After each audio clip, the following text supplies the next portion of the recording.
Acts chapter 23 records Paul's trial before the Sanhedrin. Paul stands boldly before the Jewish council, asserting his innocence and proclaiming his hope in the resurrection of the dead. This declaration creates a sharp division among the council members, as the Pharisees support Paul's belief in resurrection while the Sadducees, who deny it, strongly oppose him.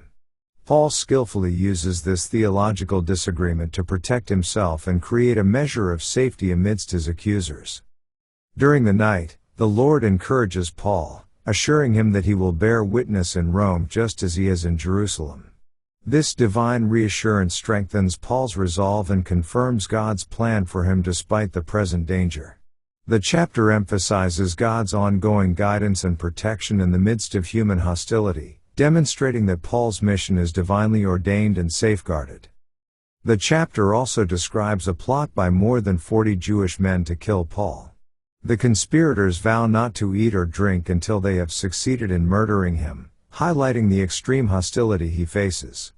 Paul's nephew learns of the conspiracy and informs Paul, who then conveys the information to the Roman commander.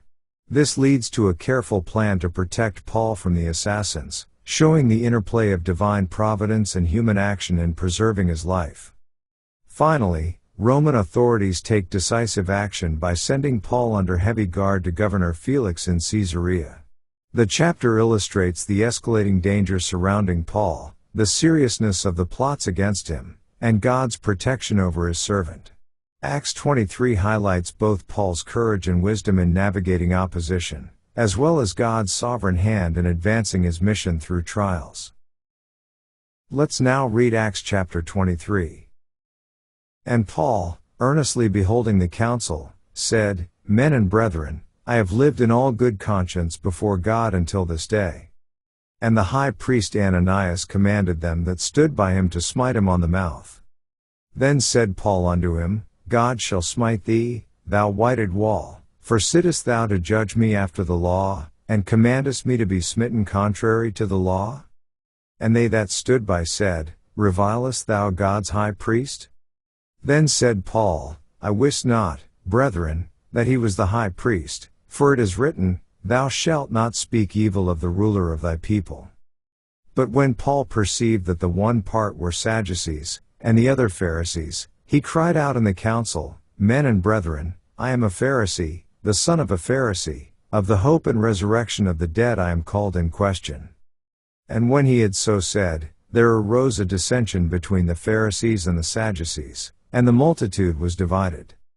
For the Sadducees say that there is no resurrection, neither angel, nor spirit, but the Pharisees confess both. And there arose a great cry, and the scribes that were of the Pharisees' part arose, and strove, saying, We find no evil in this man, but if a spirit or an angel hath spoken to him, let us not fight against God. And when there arose a great dissension, the chief captain, fearing lest Paul should have been pulled in pieces of them, commanded the soldiers to go down, and to take him by force from among them, and to bring him into the castle. And the night following the Lord stood by him, and said, Be of good cheer, Paul, for as thou hast testified of me in Jerusalem, so must thou bear witness also at Rome. And when it was day, certain of the Jews banded together, and bound themselves under a curse, saying that they would neither eat nor drink till they had killed Paul. And they were more than 40 which had made this conspiracy. And they came to the chief priests and elders, and said, We have bound ourselves under a great curse, that we will eat nothing until we have slain Paul. Now therefore ye with the council signify to the chief captain that he bring him down unto you tomorrow, as though ye would inquire something more perfectly concerning him, and we, or ever he come near, are ready to kill him. And when Paul's sister's son heard of their lying in wait, he went and entered into the castle, and told Paul. Then Paul called one of the centurions unto him, and said, Bring this young man unto the chief captain, for he hath a certain thing to tell him. So he took him, and brought him to the chief captain, and said, Paul the prisoner called me unto him, and prayed me to bring this young man unto thee, who hath something to say unto thee. Then the chief captain took him by the hand, and went with him aside privately, and asked him, What is that thou hast to tell me? And he said, The Jews have agreed to desire thee that thou wouldest bring down Paul tomorrow into the council, as though they would inquire somewhat of him more perfectly. But do not thou yield unto them, for there lie in wait for him of them more than 40 men, which have bound themselves with an oath, that they will neither eat nor drink till they have killed him, and now are they ready, looking for a promise from thee.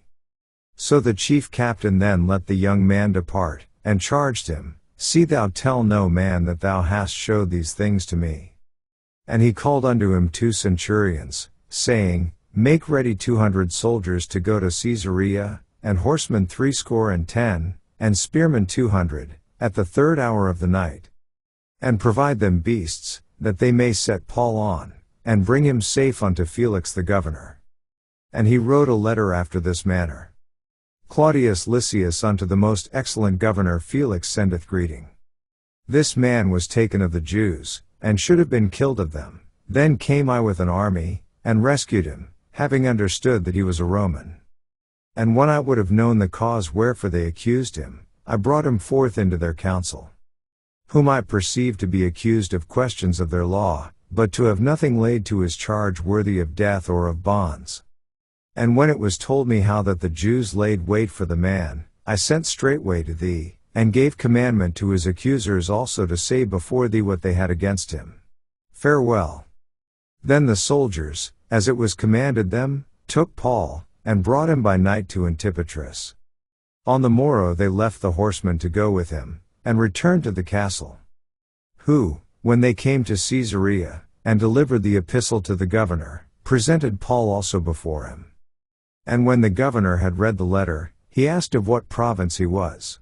And when he understood that he was of Cilicia, I will hear thee, said he, when thine accusers are also come. And he commanded him to be kept in Herod's judgment hall. This ends our reading of Acts chapter 23.